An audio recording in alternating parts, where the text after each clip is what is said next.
Donc, bonjour à tous.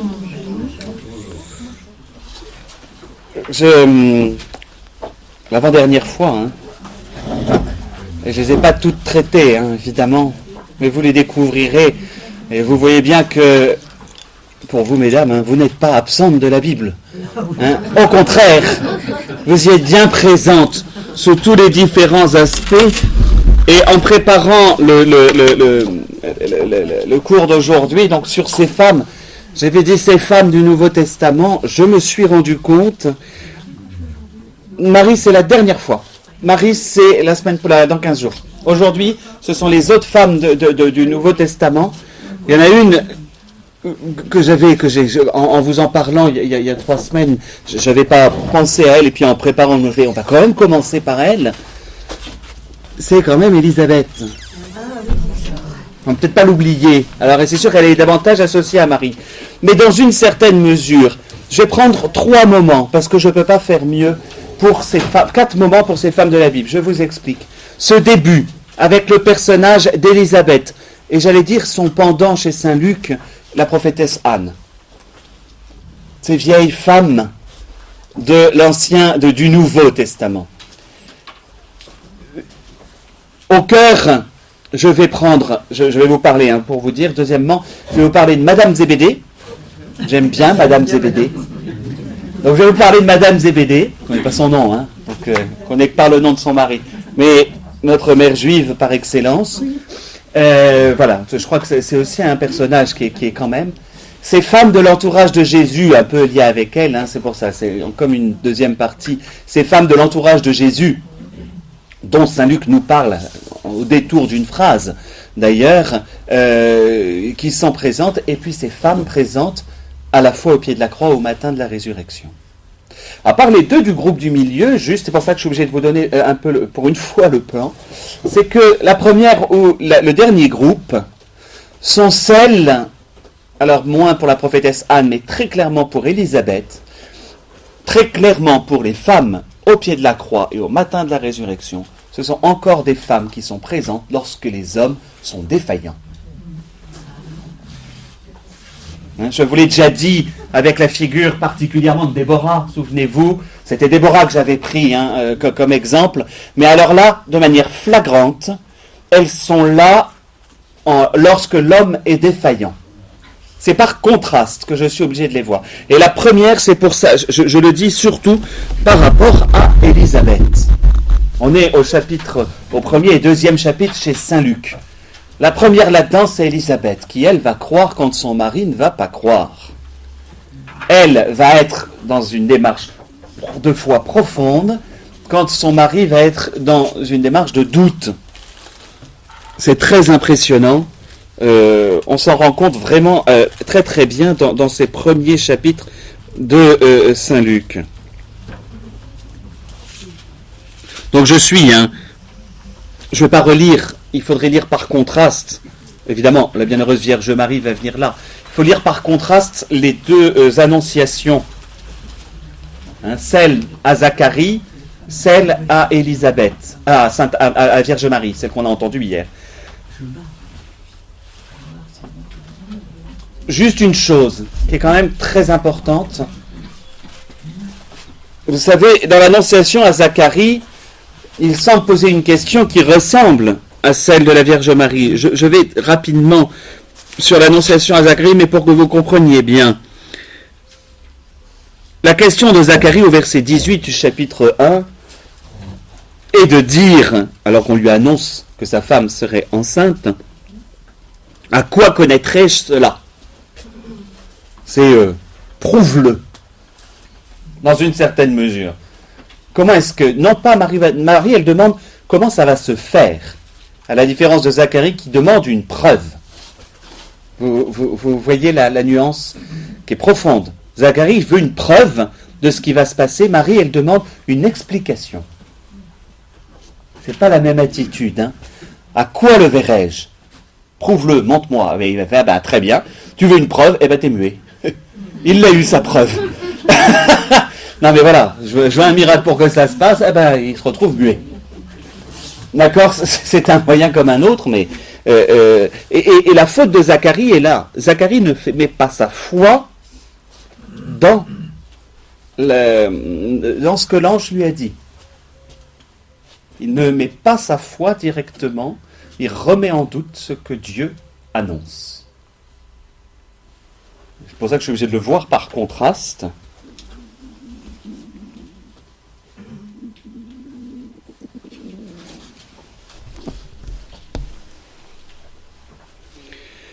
Tandis qu'il finit muet, hein.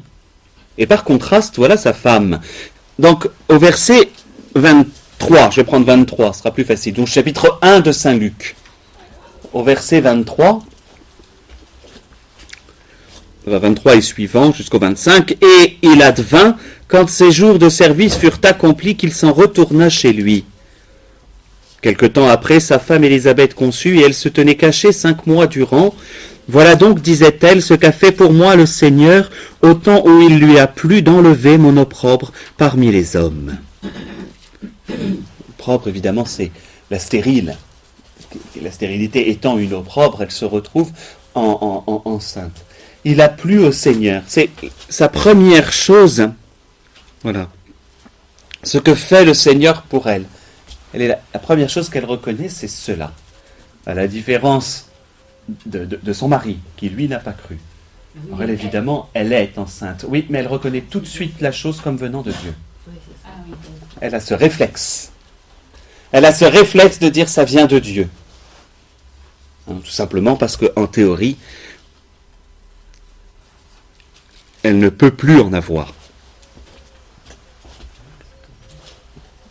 En théorie, elle ne pouvait plus. C'était clairement, de la même manière que Sarah.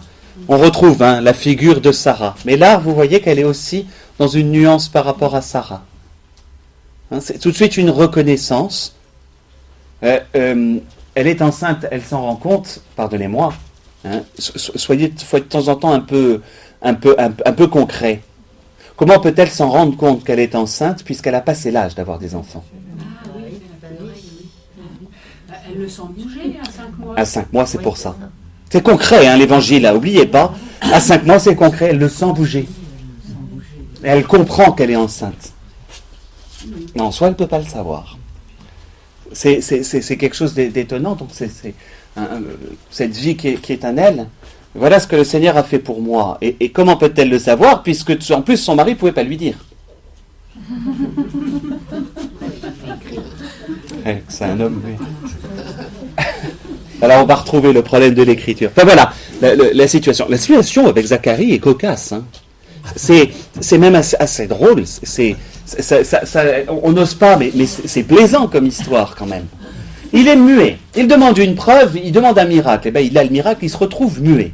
Et donc il rentre chez lui, connaît sa femme de manière naturelle, on va dire. Le patron. Bonjour tout le monde. Excusez-moi, il y a une urgence. 1 minute. L'histoire entre Zacharie et Élisabeth a quelque chose d'assez cocasse en tant que tel. Si vous allez voir les récits. Si je prends le moment de la naissance de Saint Jean-Baptiste, l'air de rien, au moment de la naissance de Saint Jean-Baptiste, quand on lui demande quel nom il veut donner à l'enfant, on lui parle par signe. Il est muet, pas sourd. Ben oui, c'est bizarre. Mais les gens sont bizarres. On va lui demander par signe, mais je suis pas sourd, je suis muet, mais il ne peut pas le dire. Donc toute la situation est amusante en fait. Pardonnez-moi, mais il y a quelque chose de vivant. On est justement avec cette présence d'Élisabeth dans quelque chose de vivant. Je passe l'annonciation à Marie. Donc 6 mois plus tard, le 5e mois, elle se rend compte qu'elle est enceinte. C'est donc 1 mois plus tard qu'a lieu l'annonciation. Donc je veux dire l'annonciation. Donc, qui a lieu le 6e mois, je passe et donc me retrouve à l'épisode de la visitation. Au passage, je le reprendrai la semaine prochaine, mais la semaine prochaine, je vais vous parler 10 minutes seulement, vous saurez tout me dire. Marie va concentrer tout ce qui est justement, mais au passage, Marie aussitôt part. C'est-à-dire que non seulement la foi de Marie est encore plus grande, que le contraste avec Zacharie est bien plus puissant, évidemment, de Marie, mais Élisabeth aussi va croire parce que justement cet épisode de la visitation va nous aider à le comprendre. Mais Marie, non seulement elle croit qu'elle est enceinte aussitôt, alors là, voilà, elle est à peine, hein, le jour, et elle part en hâte, tout de suite, voir Élisabeth. Donc en plus, elle fait confiance à l'ange qui lui dit, et en plus Élisabeth est enceinte de 6 mois. D'aucuns disent qu'elle voulait les vérifier. Donc vraiment, c'est l'idée de tout de suite se porter, parce qu'elle comprend aussi dans le message de l'ange qu'il y a une femme à aider, une cousine à aider dans le temps, voilà. Donc le récit de la visitation, vous le connaissez, c'est celui où Marie est la plus bavarde. Je ne vais m'attacher qu'à, pour une fois Marie est bavarde.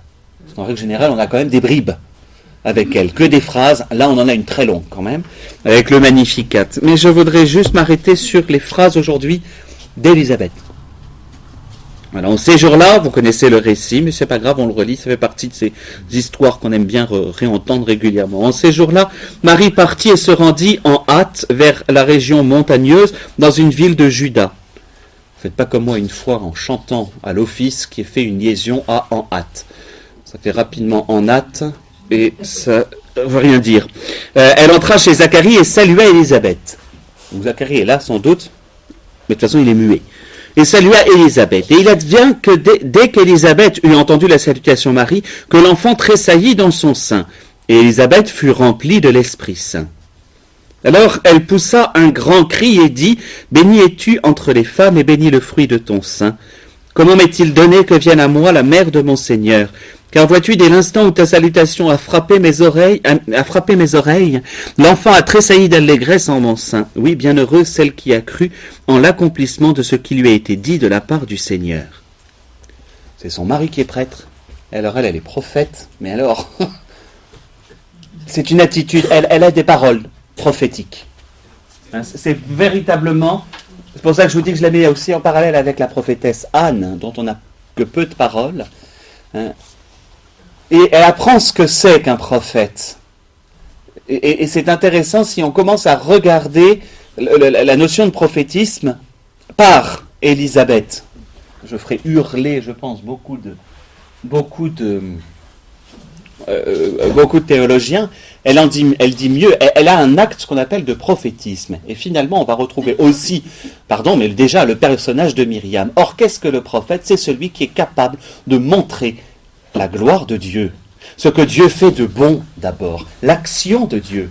Un prophète, c'est cela, celui qui montre au monde et qui veut montrer l'action de Dieu. Donc normalement, d'abord, ce qui est positif. Elle est prophétesse en ce sens, Élisabeth, qu'elle l'est parfaitement. Elle s'attache à quoi ? À ce que Dieu fait de bon. C'est ça le prophétisme, normalement. C'est l'action de Dieu qui est décrite. Alors après, évidemment, de temps en temps, l'action de Dieu doit être un peu sévère, mais toujours en vue d'un bien. Et Élisabeth, à ce moment-là, est la première, j'allais dire, l'autre femme qui le fera clairement, c'est Sainte Marthe, a attesté que le salut est bien arrivé. Elle est la première, c'est une femme qui reconnaît la première que l'incarnation a eu lieu, que le Messie est là. Marie est enceinte de quelques jours seulement.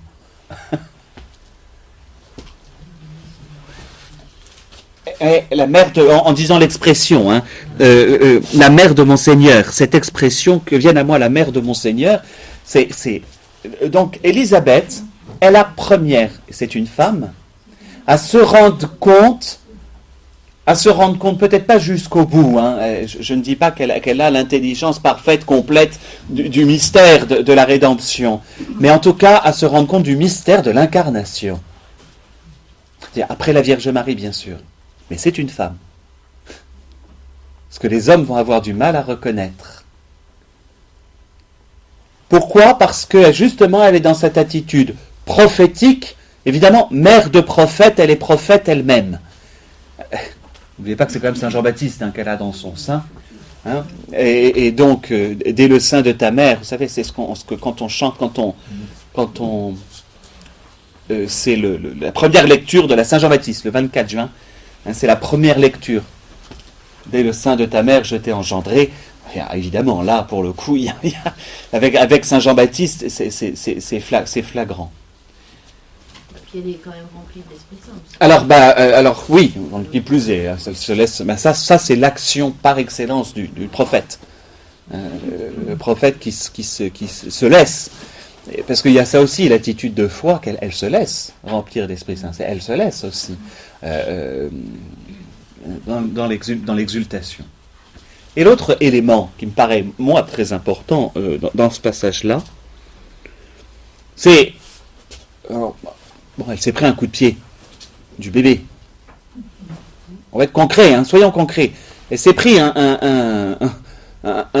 coup de pied. Alors, je sais pas, j'ai jamais vécu ça de l'intérieur, personnellement, mais voilà, c'est une poussée, etc. Et aussitôt, elle saisit que non seulement il a bougé, c'est pas, regarde mon chéri, il a bougé, c'est pas ça l'idée.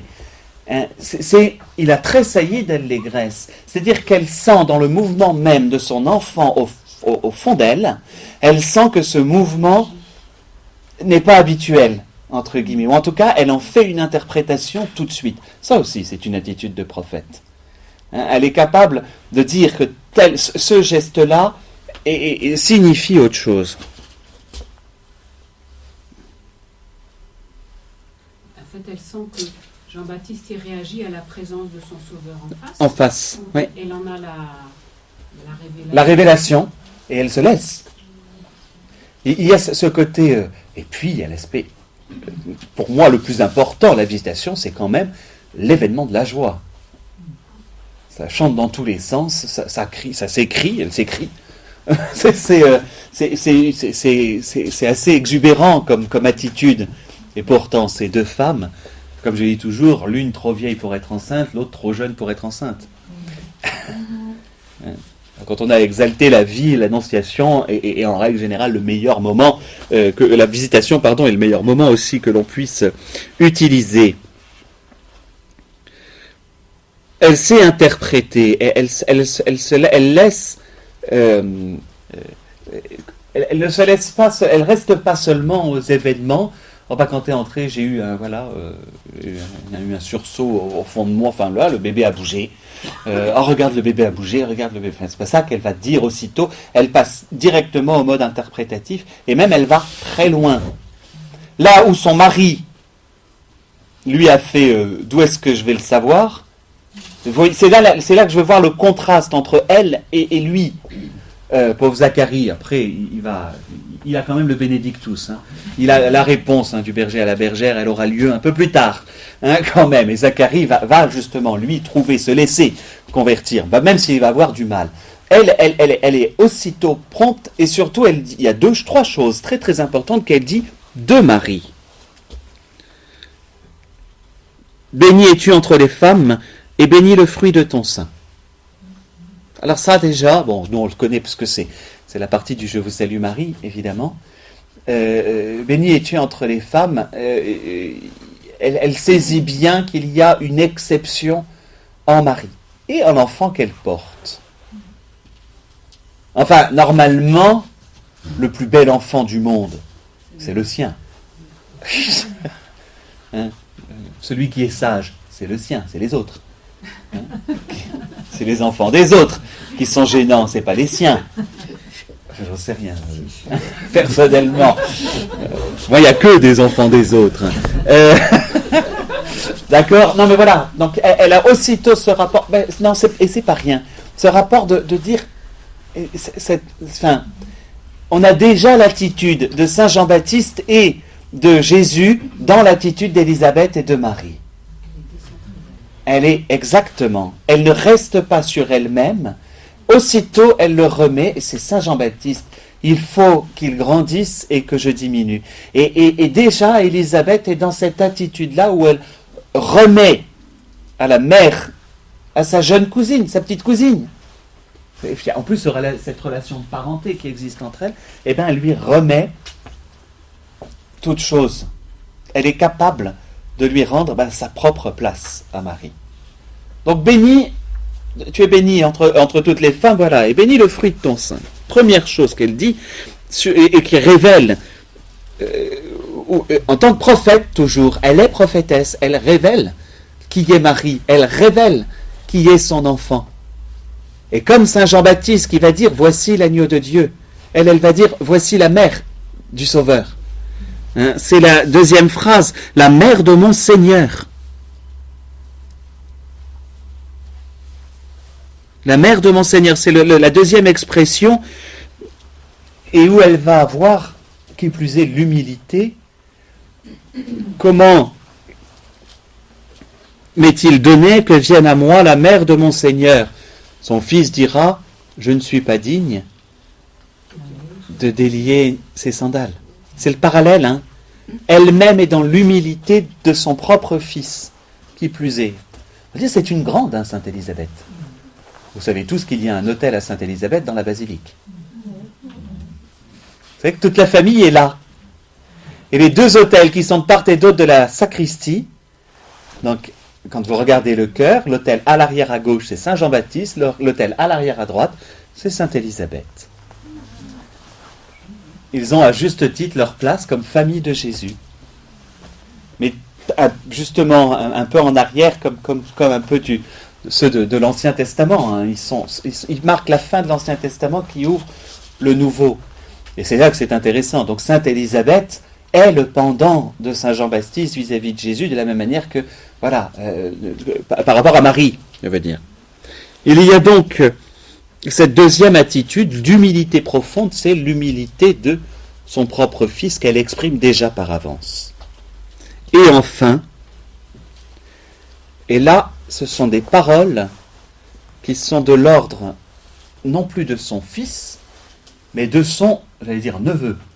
C'est-à-dire qu'elle est capable de commencer à dire déjà des paroles qui vont être de l'ordre de paroles que va dire le Christ. Bienheureuse celle qui a cru en l'accomplissement de ce qui lui a été dit de la part du Seigneur.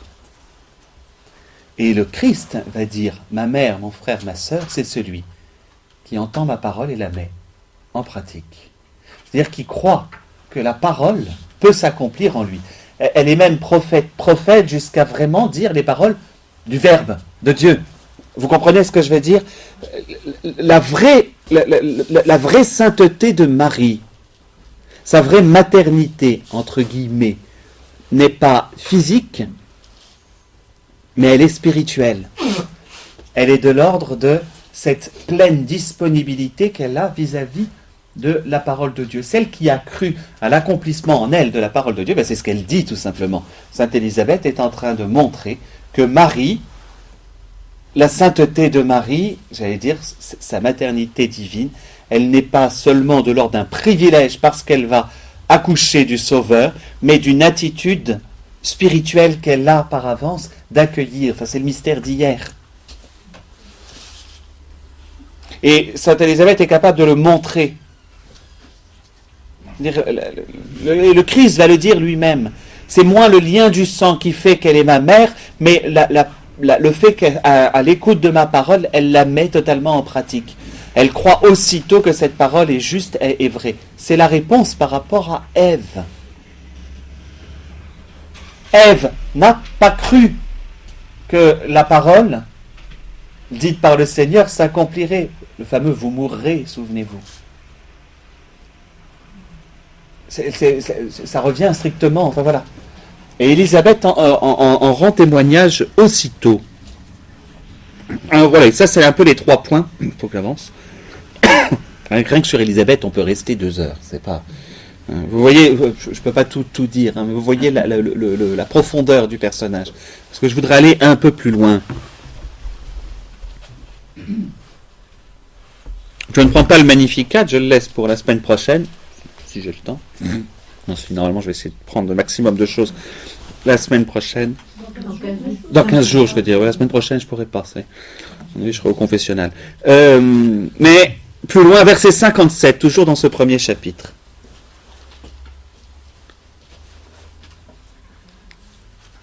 Quant à Élisabeth, le temps fut accompli où elle devait enfanter, et elle mit au monde un fils.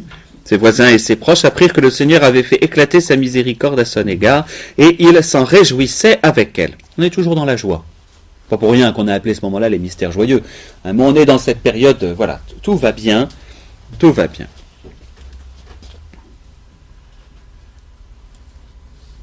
Et il advint le 8e jour qu'ils vinrent pour circoncire l'enfant. On voulait l'appeler Zacharie, du nom de son père, mais prenant la parole, sa mère dit « Non, il s'appellera Jean ». Je ferai juste une remarque. La mère va dire le prénom. Alors vous me dites, peut-être qu'ils ont parlé, comment est-ce qu'on va l'appeler, ce petit, et que Zacharie le lui a dit. Là, on va le faire écrire. C'est le père qui attribue le nom. L'annonciation à Joseph est très importante. Tu l'appelleras. Tu l'appelleras du nom de Jésus. C'est le père qui assigne le nom. Alors Zacharie est muet. On va me dire, il a pu le lui écrire, et c'est certainement cela. Mais l'ange dit à Zacharie, tu l'appelleras Jean, et donc il le dit, enfin il transmet le message à Élisabeth, et Élisabeth va dire, non, c'est ça son nom. C'est la mère qui nomme. C'est rarissime. Je dois être la seule. Je vous dis, en la défaillance de l'homme, là pour le coup de sa voix, même si c'est pour le coup temporaire, puisque tout à coup il va se remettre à parler, elle va, tout de suite être dans cette obéissance à Dieu. Je vais plus loin. Zacharie est toujours muet. Quand est-ce qu'il va retrouver la parole ? Quand il va écrire sur sa tablette, son nom est Jean. C'est-à-dire quand il va accepter d'accomplir ce qui lui a été annoncé par l'ange. Lorsqu'enfin il va le faire. Et là, sa langue se délivre. Enfin, c'est assez intéressant. C'était au tout début, sois sans crainte Zacharie, car ta supplication a été exaucée. Ta femme Élisabeth t'enfantera un fils et tu l'appelleras du nom de Jean. Voilà ce que lui a été annoncé par Zacharie. Par Gabriel, ce qui a été annoncé. Il se retrouve muet pendant 9 mois. Et à l'autre bout, il va pouvoir parler uniquement quand il va écrire son nom et Jean, c'est-à-dire quand il va faire ce qu'on lui a demandé, par l'obéissance. Alors que Élisabeth, elle y est déjà. Non, son nom et Jean, c'est elle qui insiste. Oui, mais non, enfin, il n'y a personne. Tais-toi, ça c'est terrible, parce que là, si vous voulez, c'est grosso modo, tais-toi, on va demander à ton mari. Et on lui dit, il n'y a personne de ta parenté qui porte ce nom, et on l'a demandé par signe au père, c'est-à-dire autant dire que les gens sont idiots. Enfin, moi, à chaque fois qu'on le lit, on demandait par signe au père comment il voulait qu'on l'appelât. Il est muet, pas sourd. C'est stupide comme truc, mais bon, c'est pas grave. Voilà. Donc celui-ci demanda une tablette et écrivit Jean et son nom. Et ils en furent tout étonnés. À l'instant même, sa bouche s'ouvrit et sa langue se délia. Vous voyez ce que je vais dire ? C'est Zacharie, quand il pose enfin l'acte qui fait qu'il obéit à la parole, le miracle en tout cas, la punition, entre guillemets, qui n'est pas une punition, enfin, si, maintenant, ce que le signe qu'il avait demandé s'achève, entre guillemets. À la différence de son épouse, qui, elle, aussitôt, saisit qu'il se passe bien plus grand. Je pense que Sainte Élisabeth est là-dessus un des personnages les plus étonnants de la Bible, chez Saint Luc, qui ouvre mieux que son mari. C'est un peu ça, c'est l'Ancien Testament qui ouvre le Nouveau. C'est cette idée-là qu'il faut avoir entre Zacharie et Élisabeth par rapport à... Et finalement, Sainte Élisabeth sait mieux accueillir le Nouveau Testament que Zacharie, qui est prêtre.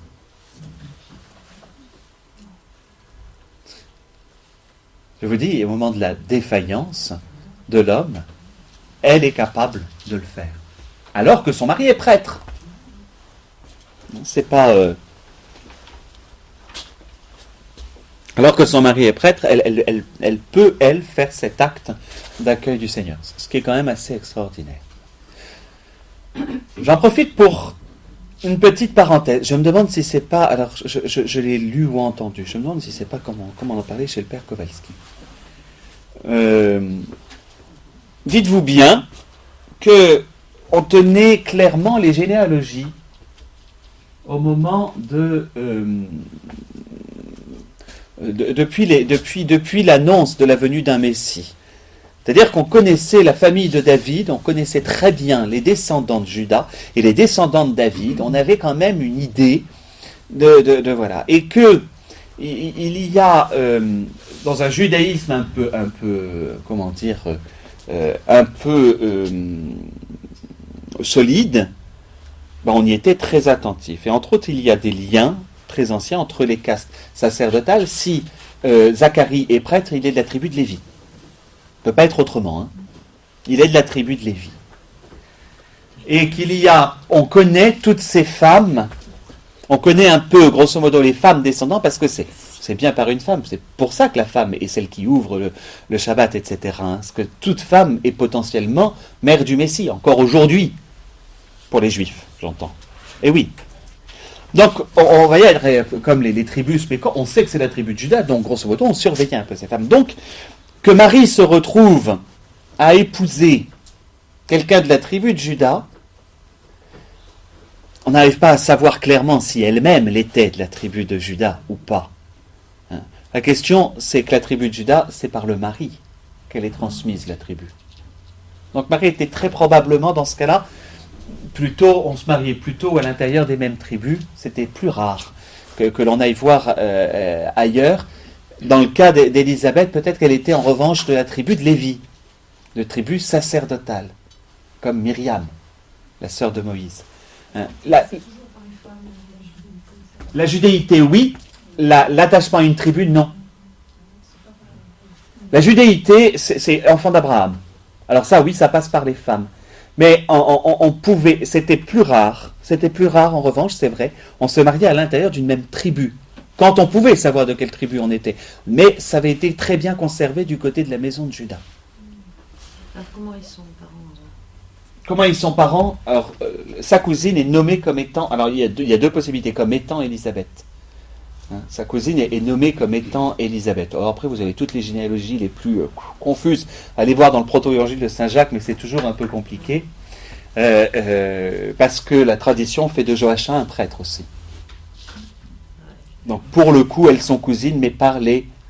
En fait, le mot cousine, c'est peut-être simplement par les... C'est-à-dire que le lien de parenté est entre Zacharie et Joachim. C'est peut-être très éloigné. Ça peut être très éloigné. Alors ça peut être cousin, c'est la famille. Mais la parenté est sans doute par Joachim et Zacharie. Par la tribu de Lévi, c'est pour ça. Très éloigné en tout cas, hein, il y a une proximité entre les deux. Mais on sait qu'il y a la tradition ancienne, en tout cas, fait de Marie quelqu'un de très proche de la tribu de Lévi, parce que la présentation au temple de Marie, par exemple, il y a cette proximité perpétuelle avec le temple. Donc, mais là, je suis de l'ordre de la tradition et d'une interprétation de petits bouts de choses qu'on va avoir, mais très probablement, oui, via les Zacharie et Zacharie et Joachim. C'est là que se fait le cousinage. Ensuite, le fonctionnement du mariage qui est très endogamique, qui a une très forte endogamie. On se marie dans un même milieu, dans une même caste, dans une même famille. Les cas de cousins, etc., c'est fréquent à l'intérieur. On se mélange relativement peu. D'abord parce que on se balade pas obligatoirement énormément, donc on se marie dans le même village ou dans le village voisin, et que c'est toujours les cousins, etc. Voilà. Donc ça, c'est une chose que je voulais juste ajouter au sujet d'Élisabeth, c'est et de Marie, c'est qu'il y a sans doute, voilà, on surveillait qui pouvait bien être la mère du Messie. On l'attendait. Et d'autre part, on savait compter depuis la prophétie de Daniel. Et la prophétie de Daniel, des semaines de semaines, je ne rentre pas dans cette prophétie parce que ce serait trop long, faisait grosso modo qu'on sentait que la venue du Messie était très probable pour cette période-là. Hein, les prophéties de Daniel remontaient par rapport au temps de paix, par rapport aux semaines de semaines, depuis l'exil à Babylone, enfin bref. Il y a un calcul qui peut se faire, que je n'ai jamais fait sérieusement, j'avoue, hein, depuis le retour de l'exil, qui, dans une certaine mesure, donner une naissance de Jésus par là, dans cette... Sachant que là, on est en moins 4 ou moins 5. Hein. Vous savez que Jésus est né 4 ans avant lui-même.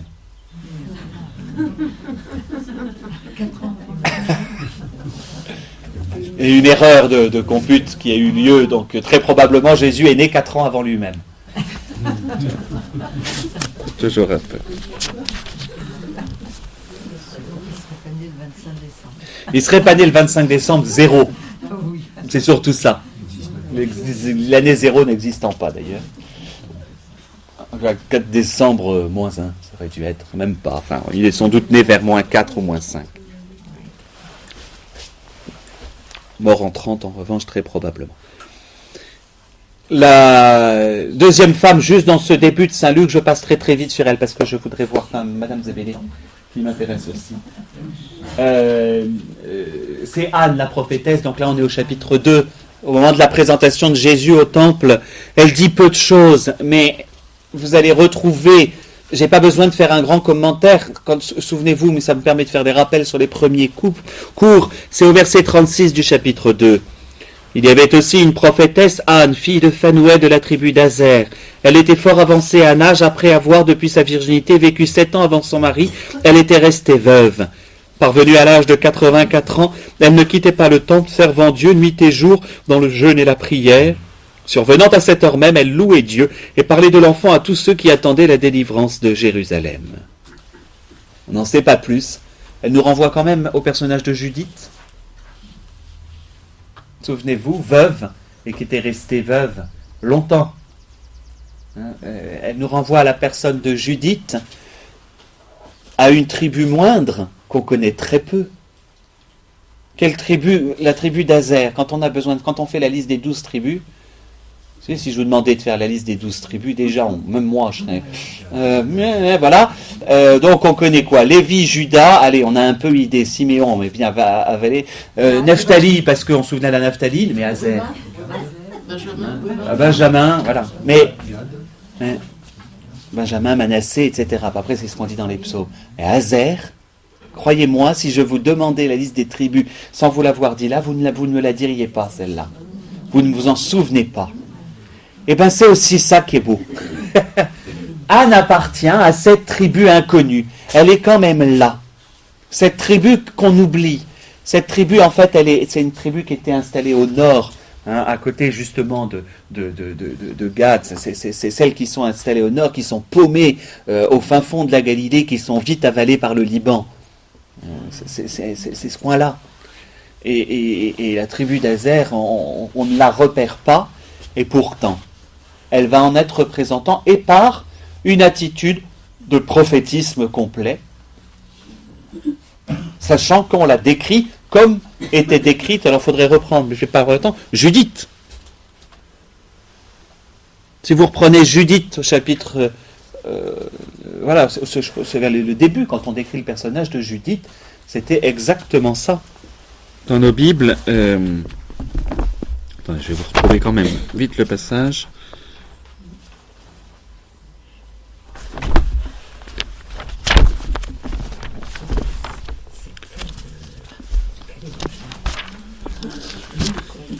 On est toujours chez Saint Luc avec Anne. Hein. Les évangiles de l'enfance.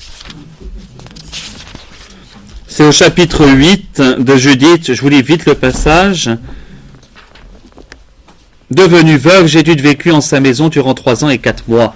Sur la terrasse, elle s'était aménagée une chambre haute. Elle portait un sac sur les reins, se vêtait d'habits de deuil et jeûnait tous les jours de son veuvage. C'est la veuve qui déclare. Sauf que c'est pas la veuve qui sauve, entre guillemets, comme c'est le cas de Judith, mais c'est la veuve qui va annoncer, mais quoi? La délivrance de Jérusalem. Comme Judith va délivrer Béthulie.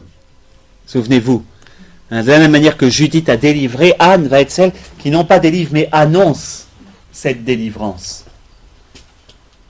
Entre guillemets, ce qui me fait penser, mais j'ai pas eu le temps de tout vous dire, c'est pas grave, l'an prochain je pense que j'en redirai encore d'autres quand je referai le cours. Judith est une figure, elle aussi, du Christ. Et c'est Anne qui en fait l'interprétation. Il dit qu'il y a des femmes aussi qui peuvent être figures de Jésus. C'est-à-dire que Judith, en se livrant,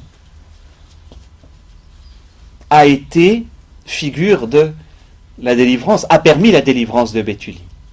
De la même manière que Jésus, en se livrant, permettra non seulement la délivrance de Jérusalem, mais la délivrance de toute l'humanité. Vous comprenez le parallèle que je fais? Eh bien, c'est Anne, la prophétesse, qui permet de le faire. Elle-même, par son âge, le fait qu'elle soit veuve, et qu'elle annonce cette délivrance de Jérusalem. C'est pas la même chose que Siméon. Et donc, elle va plus loin que Siméon. Eh oui. Siméon, qu'est-ce qu'il dit? Alors, il annonce la passion, et Siméon n'annonce pas la délivrance. Il annonce quelque chose qui les deux prophéties, en fait, se complètent. Siméon va dire la contradiction, Anne va dire la délivrance. Les deux ne sont pas contradictoires, évidemment. Simplement, c'est encore une femme qui va jusqu'au bout, elle va jusqu'à la résurrection. Comme Marthe, à l'instar de Marthe. Madame Zébédée, maintenant. Madame Zébédée, c'est quand même le personnage un peu particulier, parce que Marc ne parle pas justement d'elle. C'est Matthieu qui l'a fait avancer la première. Donc Matthieu, chapitre 20, vers 20. Alors la mère des fils de Zébédée s'approcha de Jésus avec ses fils et se prosterna pour lui demander quelque chose. Je vais prendre point par point quand même. Donc Madame Zébédée. On va l'appeler comme ça. Il y en a deux qui sont allés suivre Jésus. Pas des moindres. Hein. A priori, on est après la transfiguration. Il y a eu les épisodes auxquels ils ont participé eux directement. La transfiguration, la résurrection de la fille de Jaïr. C'est quelques épisodes où Jésus demande juste à Pierre, Jacques et Jean d'être avec lui. Pourquoi ces trois-là spécialement? Eh bien, c'est Madame Zébédée qui va nous en faire l'interprétation. Elle s'approche de Jésus, néanmoins, elle se prosterne. Première attitude. Je m'en moque comme de la mère juive, et en même temps, elle a tout le... Elle est un peu le pendant, j'allais dire, elle a le tempérament de Marthe, entre guillemets. Mais elle a aussi cette profonde révérence vis-à-vis de Jésus. Elle se prosterne. Aucun de ses fils n'a fait ça, hein. C'est pas marqué. Elle, c'est marqué. Quand l'Évangile le marque, c'est qu'il le marque en tout cas de son attitude. Les fils ne croient pas encore. Ça, en revanche, c'est certain que Jésus... Elle va plus loin. Si elle se prosterne, c'est qu'elle va plus loin dans ce qu'elle considère de Jésus que par rapport à ses fils qui, eux, vont quand même foutre le camp au moment de la passion. Oui, c'est ce que je pensais. Eh bien, devant qui est-ce qu'on se prosterne?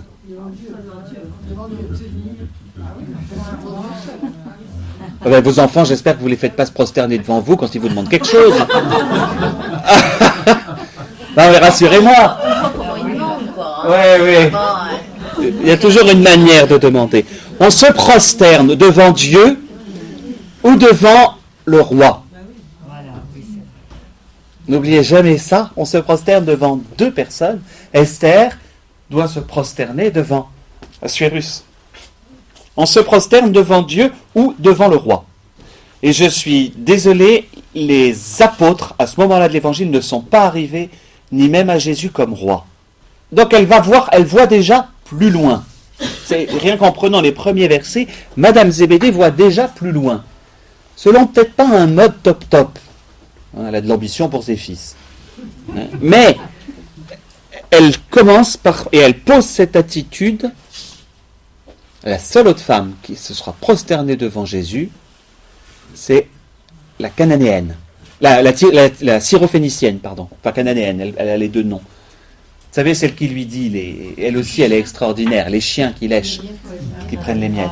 Elle est extraordinaire, cette femme-là aussi, où Jésus va dire, j'ai pas vu une foi aussi grande que celle-là, en Israël.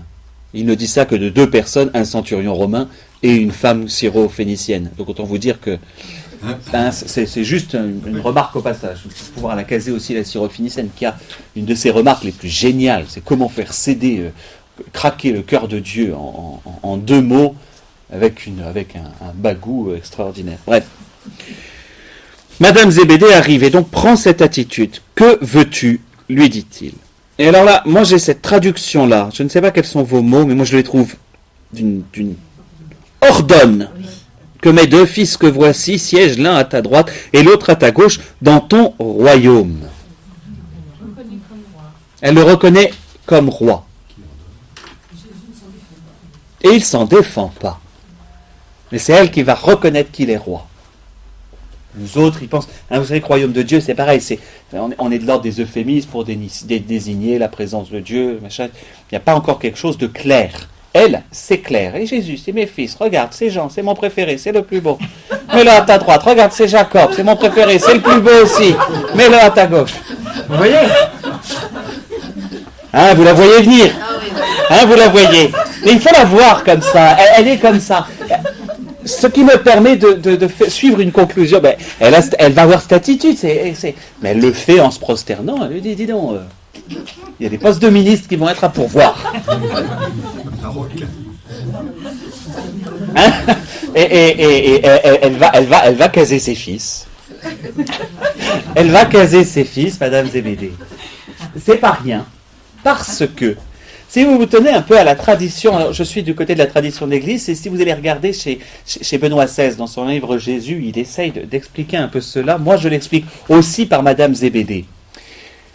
La famille Zébédée n'est pas une pauvre petite famille de pécheurs.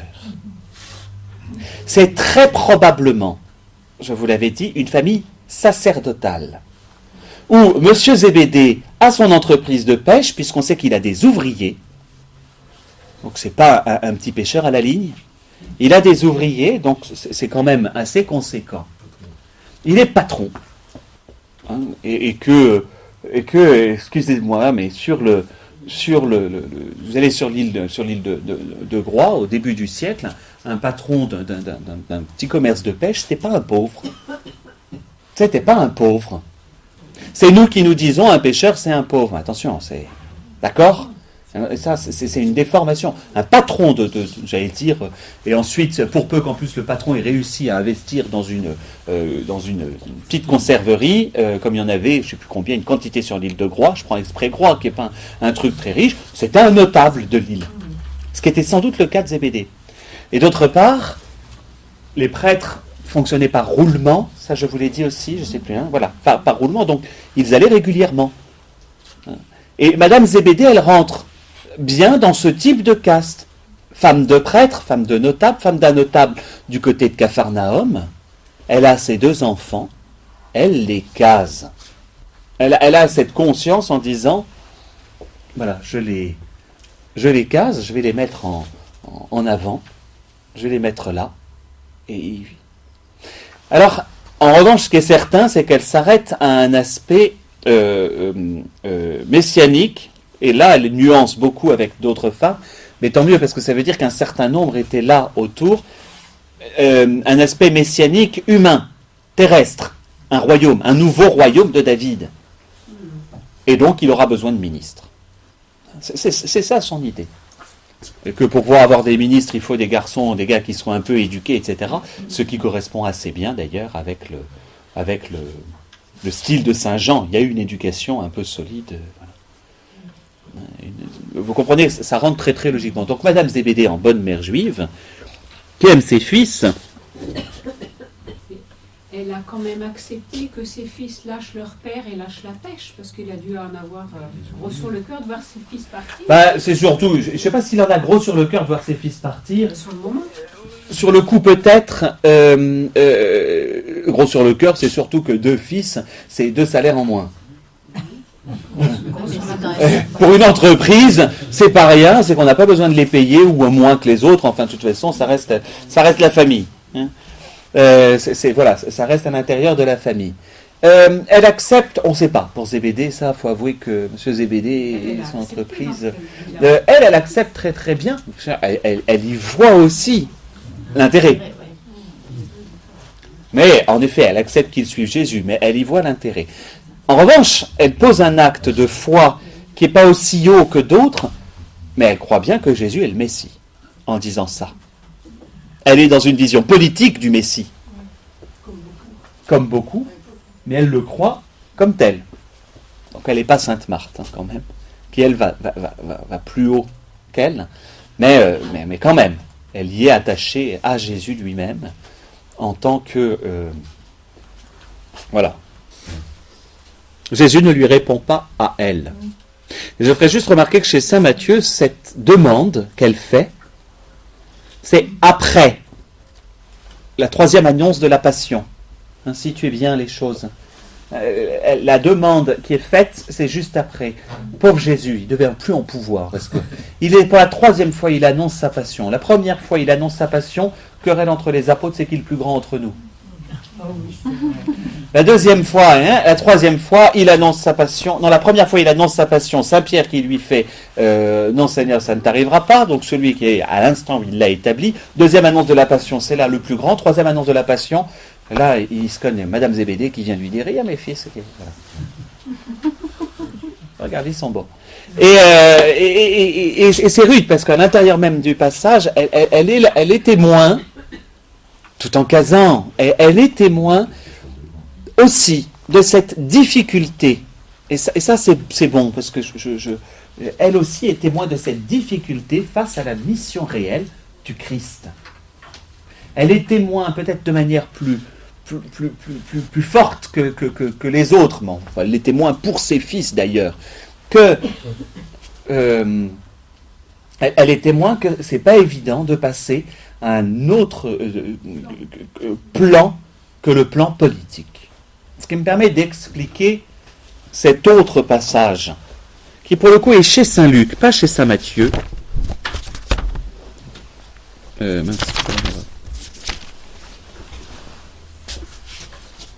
Au chapitre 8. Je les associe toutes les deux. Saint Luc, début du chapitre 8. Pardon, je remets, si j'ai besoin de voir quand même ce passage-là pour que vous compreniez bien par rapport à la réponse de Jésus. Vous ne savez pas ce que vous demandez, vous pouvez vous boire à la coupe. Jésus ne répond pas à Madame Zébédée, il répond aux garçons. Il va leur dire, vous pouvez? Oui, on peut. Eh ben, vous ferez. Ils l'ont demandé. Alors, boire à la coupe, attention, c'est pas nécessairement le martyr, la tradition faisant que Saint Jean n'est pas mort, mais on prend la croix, de toute façon, il faut y passer. Bref. Mais ce qui m'intéresse là, c'est le chapitre 8, l'entourage féminin de Jésus. Il advint ensuite qu'il cheminait à travers villes et villages, prêchant et annonçant la bonne nouvelle du royaume de Dieu. Les 12 étaient avec lui, ainsi que quelques femmes qui avaient été guéries d'esprits mauvais et de maladies. Marie, appelée la Magdaléenne, de laquelle étaient sortis 7 démons. Jeanne, femme de cousin, intendant d'Hérode. Suzanne et plusieurs autres qui les assistaient de leurs biens. Ce qui va d'abord m'intéresser, c'est le qui les assistait de leurs biens. Il faut la nourrir pendant 3 ans, tous les jours. Une bande, il n'y en a pas que 12, il y a aussi des disciples, etc. Enfin, faut que ça puisse... faut pouvoir les nourrir. Et un certain nombre de femmes se placent, ce sont des femmes, pas des hommes, qui vont soutenir financièrement toute cette équipe. Et je pense que ce sont des femmes qui sont dans cette mentalité de Madame Zébédée. Est-ce que cette Madeleine là, qui a enlevé 7 démons, c'est la même? C'est la même. Je pense qu'on est du même ordre. Il y a des variations selon les différents. Moi, il me semble que c'est la mienne. Certains vont faire. C'est pas la même chose que la femme adultère. C'est surtout ça qu'il faut différencier. Donc au chapitre 8, mais de Saint Jean. Juste accessoirement, femme de Couza, la fameuse Jeanne, on entend parler d'elle que là, on ne sait pas du tout ce qu'elle est devenue. Vous savez, toute cette série de femmes, on considère que ce sont les Saintes Maries de la Mer, pour nous. Peut-être plus la Marie de Cléophas, etc. Mais Jeanne, femme de Couza, intendant d'Hérode. Pourquoi est-ce que c'est précisé? Mais que si Jésus prend le pouvoir, il y en a un qui ne va plus l'avoir.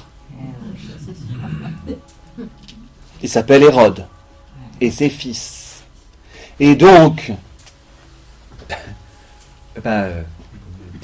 vaut mieux être bien avec Jésus pour que l'intendant, il reste à son poste. Je ne dis pas que c'est l'intention de cette femme, mais que ça paraît très étonnant qu'il y ait des personnes de l'environnement d'Hérode qui entourent Jésus. On ne le croirait pas. Donc c'est l'environnement sadducéen. Hérode, c'est vraiment ce groupe-là. Les Hérodiens, les Sadducéens, c'est un peu la même chose. C'est ceux qui composent avec le politique sur place. Donc c'est plutôt des gens de compromission face à Jésus, face aux pharisiens qui sont très différents. Donc la Jeanne, femme de Couza, c'est un peu ça. On est dans une vision très politique, y compris à travers ces femmes-là. Et je vous le dis, c'est une impression qu'on a, d'accord ? Après, on n'a pas plus d'éléments sur la fameuse Suzanne. C'est décevant tellement on n'en a pas. Et c'est frustrant. Mais elles sont là. Je voudrais juste faire une remarque parce que je vais rester encore chez Saint Luc, qui n'a pas pu écrire autrement qu'avec la Vierge Marie derrière lui, parce que elles sont vraiment très très présentes, ces femmes. Nous avons ce sentiment, quand on lit certains passages, quand on a l'attitude de Madame Zébédée, qu'elles en sont encore comme les autres d'un point de vue simplement messianique, humain, politique. Eh bien, elles vont nous détromper. Elles sont capables, elles, d'aller plus loin et plus vite que les hommes. Parce qu'il va falloir que j'achève, c'est pour ça. Et donc, c'est ce dernier point. Elles sont au pied de la croix. Elles, au moment où, a priori, politiquement, c'est foutu, la mort de Jésus sur la croix, sa condamnation à mort, son rejet par les autorités du pays, c'est que, grosso modo, il ne sera pas. Et pourtant, elles vont rester au pied de la croix. Alors, elles sont décrites très différemment selon les évangiles. Et en plus, ça varie, je vous dis, selon les évangiles. Je vais le prendre chez Saint Jean, parce que Saint Jean est le plus précis quant aux personnes qui sont là. Saint Jean, chapitre 19, verset 25. Je suis désolé, je vous fais vraiment jongler dans la Bible, là. Aujourd'hui, on est un peu obligé. Or, près de la croix de Jésus se tenait sa mère et la sœur de sa mère, Marie, femme de Clopas, et Marie de Magdala. Combien il y a de femmes ?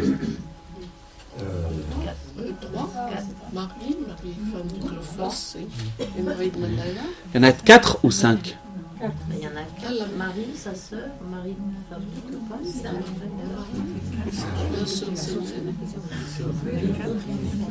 Ben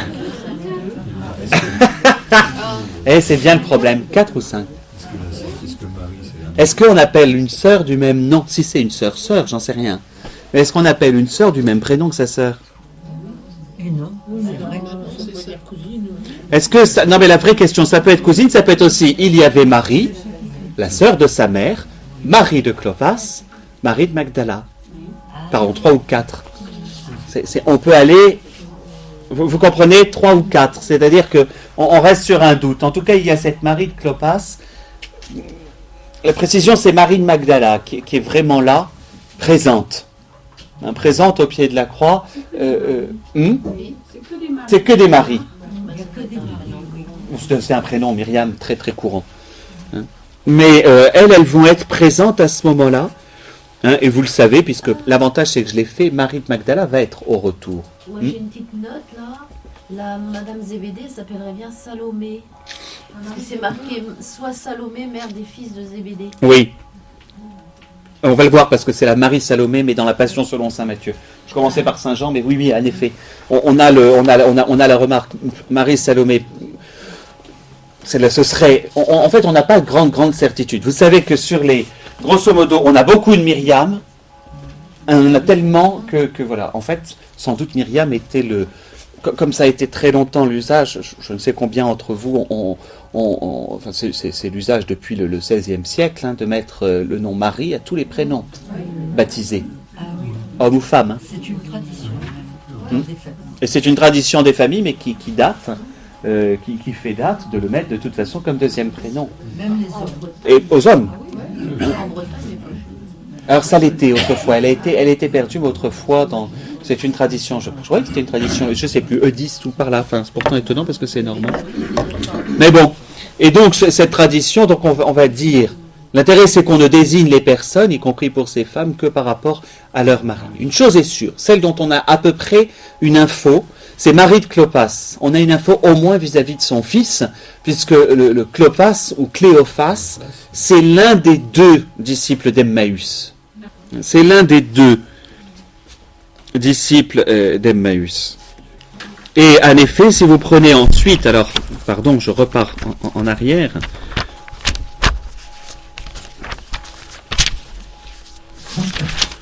Saint Matthieu, alors au chapitre 27, verset 55, il y avait là de nombreuses femmes qui regardaient à distance. Celles-là même qui avaient suivi Jésus depuis la Galilée et le servaient. Donc en fait, c'est les mêmes que ce que dit Saint Luc sur le petit groupe de femmes, entre autres Marie de Magdala, Marie, mère de Jacques et de Joseph, les fameux frères de Jésus, donc la sœur. Je ferai aussi remarquer que sœur peut désigner belle-sœur, et que ça peut être la sœur de son défunt mari. Rien d'interdit, hein, vous comprenez. Mais on est dans des milieux qui sont... voilà, de toute façon la famille est un peu compliquée. Donc Marie, mère de Jacques et de Joseph, les fameux frères de Jésus. Quand on vous dit les frères de Jésus, ah oui, mais il y a quand même un qui s'appelle Jacques, un qui s'appelle Joseph, oui, il faudrait juste remarquer que là on dit que c'est une autre femme qui est la mère de ces deux hommes, et qu'elle est encore vivante au moment. Hein, enfin, voilà. Matthieu 27, 55, 56. Et la mère des fils de Zébédée, qui n'est pas précisé que la tradition a mis en Marie Salomé, celle qui débarque au Sainte-Marie de la Mer, avec Marthe et Marie et Lazare. Milieu sacerdotal. Alors, c'était la mère de qui, Marie Salomé? Marie Salomé serait la mère, ce serait Madame Zébédée. Ah, d'accord. Oui. On va dire Madame Zébédée parce que pareil, elle n'est pas nommée. C'est la tradition qui l'a fait, qui la transforme en Marie Salomé. On l'appelait aussi, alors on sait qu'on l'appelle à d'autres endroits, les évangélistes ne sont pas clairs, pour tout vous dire. Là, on fait un peu une enquête. Une chose est certaine, c'est qu'il y en a qui sont au pied de la croix et il y en a qui sont à distance. Il y a ceux qui ont pu s'approcher et il y a ceux qui n'ont pas pu s'approcher. Or, la proximité d'un condamné à mort est réservée à sa famille. D'où Marie, d'où la précision, et c'est pour ça que je penche pour la sœur de sa mère ou la belle-sœur de sa mère, peu importe, mais Marie de Cléophas, qui est de la famille, et elles réussissent, je ne sais comment, à faire en sorte que Marie et Magdala, ou alors il y a un lien familial avec Jésus et la famille Lazare. D'accord? Ça c'est chez Saint Jean. Tandis que les autres, certaines sont proches, d'autres sont à distance. C'est là que Saint Matthieu n'est pas clair, mais qu'il y a en plus Marie, mère de Jacques et de Joseph. Alors c'est peut-être la Marie de Clophas, mais ce serait étonnant, pour la raison que Cléophas est disciple d'Emmaüs. Enfin, on n'a pas connaissance qu'un père ait eu ses fils en présence, voilà. Hein, et la fameuse mère des fils de Zébédée. En tout cas, une chose est certaine, ce groupe de femmes qui suit Jésus, et je vous disais tout à l'heure qu'il y a plutôt une vision politique des choses, est un groupe de femmes qui va rester là jusqu'au bout. Elles sont toujours présentes, puisqu'elles vont l'être aussi au matin de la résurrection. Elles sont toujours présentes et gardent cet attachement vis-à-vis de Jésus, alors que les apôtres, eux, vont se cacher, vont avoir peur. Il y a une nuance profonde. Les apôtres se cachent et ont peur, tandis que les saintes femmes, elles, ne vont pas se cacher, vont continuer à honorer le défunt, même s'il paraît déchu. Je ne dis pas qu'elles ont une vraie espérance de la résurrection, j'en sais rien. C'est peut-être aller trop loin dans leur acte de foi. Marie, on dit ça. Marie, la Vierge Marie? Oui. Oui, mais je ne parle pas d'elle, là, c'est la semaine prochaine. Gardez-la moi pour la prochaine fois. Mais non, je parle de ces saintes femmes. Marie, il y a quelque chose de très très particulier dans toute son attitude tout au long de l'Évangile qui en dit beaucoup plus. Je reprendrai particulièrement l'épisode de Cana. Je pense que c'est à la fois le plus mystérieux, mais le plus révélateur de ce personnage de Marie. En deux phrases, elle est capable de tout dire. Mais les autres, je ne sais pas si elles sont dans une attente de la résurrection. Je n'ai pas le moyen de le dire. En revanche, à la différence des hommes, elles sont là. Et elles sont là non seulement au pied de la croix, non seulement à l'ensevelissement, mais aussi au matin. Alors je veux bien que Saint Jean, qui a foutu le camp quand même à un moment, soit revenu et qu'il soit au pied de la croix. Il le précise lui-même dans son évangile. C'est vrai. Il a fait comme les autres. Hein. Il a pris la tangente à l'arrestation de Jésus. Hein. Mais Saint Jean n'est pas présent au matin de la résurrection. Il faut qu'on aille le chercher. Elles vont revenir au petit matin pour finir ce qu'elles n'ont pas fini. Donc tout l'aspect de vénération vis-à-vis d'une personne, fût-il simplement un roi politique, elles vont jusqu'au bout. C'est sans doute une réaction à la fois maternelle. Cela étant dit, elles y vont, elles n'ont pas les apôtres, puisqu'elles s'interrogent elles-mêmes, qui va nous rouler la pierre? Peut-être qu'elles craignent moins aussi les représailles des Romains, parce que ce sont des hommes. Oui, en même temps, si là-dedans il y a Marie Salomé qui a fait à Jésus, je voudrais bien qu'il soit à ta droite, à ta gauche, elle mouille leur fils. Et on connaît les familles. Hein. En le faisant, elles y mettent aussi leurs garçons. Hein. Mais elles seront donc au matin. Alors vous savez aussi, c'est pareil, le matin de la résurrection n'est pas très clair. Vas-y, c'est un matin lumineux, évidemment. Mais les récits divergent. Les récits divergent. Cela étant dit, c'est comme des événements assez exceptionnels. Si vous voulez en rendre un témoignage de quelque chose qui a été extraordinaire, on va avoir parfois des incohérences. C'est très logique hein, que le récit de la résurrection ne corresponde pas. C'est par rapport à quelque chose d'extraordinaire, on ne sait plus. Elles sont arrivées le matin, selon certains évangiles, elles entendent la pierre. Chez Saint Matthieu, la pierre roulée. Il y a quelque chose d'extraordinaire qui a lieu. Et elles arrivent, il y a les anges, etc. Et ensuite, Jésus qui leur apparaît pour les envoyer annoncer aux apôtres. Elles vont le dire aux apôtres, on a vu Jésus, on a vu Jésus, que répondent les apôtres? Mais pauvre fille, vous êtes hystérique. Non mais c'est ça. Premier témoin de la résurrection, avec Marie-Madeleine en tête, mais elle aussi, les saintes femmes, se retrouvent premières à témoigner de la résurrection. Envoyées aux apôtres. Apôtres des apôtres, c'est l'expression que l'on donne à Marie-Madeleine, mais elles le sont toutes. C'est là qu'on entend parler d'une fameuse Marie Salomé, pour le coup. L'autre Marie, chez Saint Matthieu, vint visiter le sépulcre. Ce qui est intéressant, c'est au chapitre 28, verset 9. « Voici que Jésus vint à leur rencontre, je vous salue. » Et elle de s'approcher et d'étreindre ses pieds en se prosternant devant lui. C'est ce passage-là avec lequel je voulais terminer.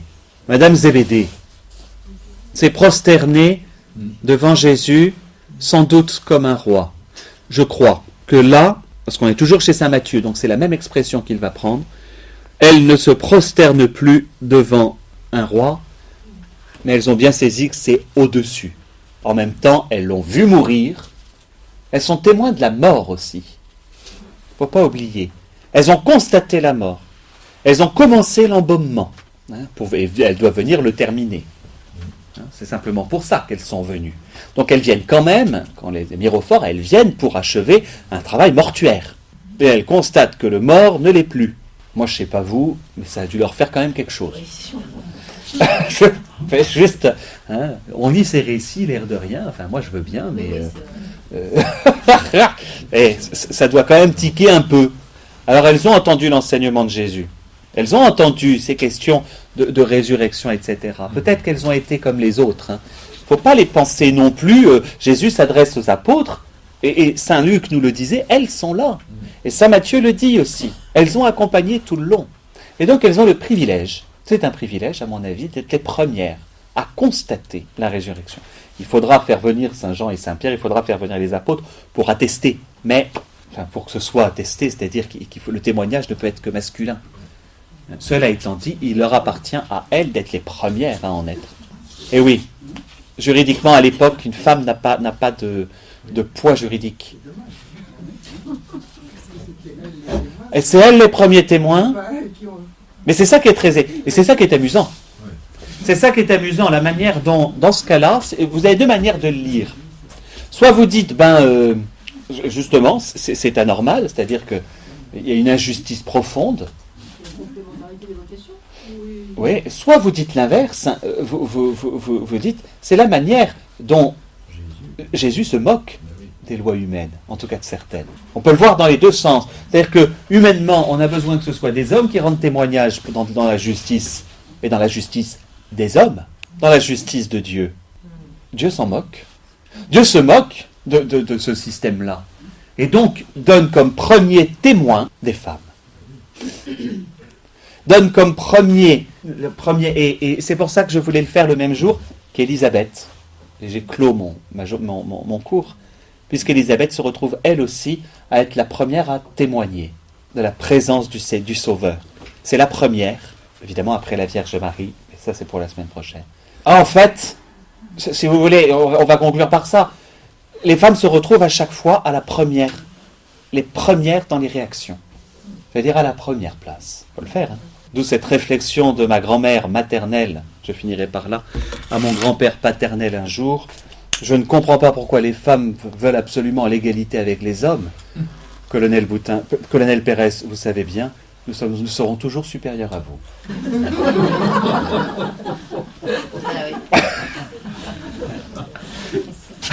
Voilà. Donc là, je prendrai la bienheureuse Vierge Marie pendant 15 jours, donc après Pâques, c'est très bien. Si vous voulez anticiper les passages, vous pouvez relire la Visitation, parce que l'Annonciation, on l'a eu hier, Annonciation, Visitation. Je prendrai essentiellement, je m'attarderai sans doute plus sur Cana et au pied de la croix. Ces deux moments un peu clés chez Saint Jean, qui à mon avis donnent tout le personnage, mais bon, la Vierge Marie, on achèvera avec elle. Si vous voulez prendre de l'avance. L'avantage, c'est que vous entendrez au pied de la croix vendredi prochain. Merci de votre attention. Merci.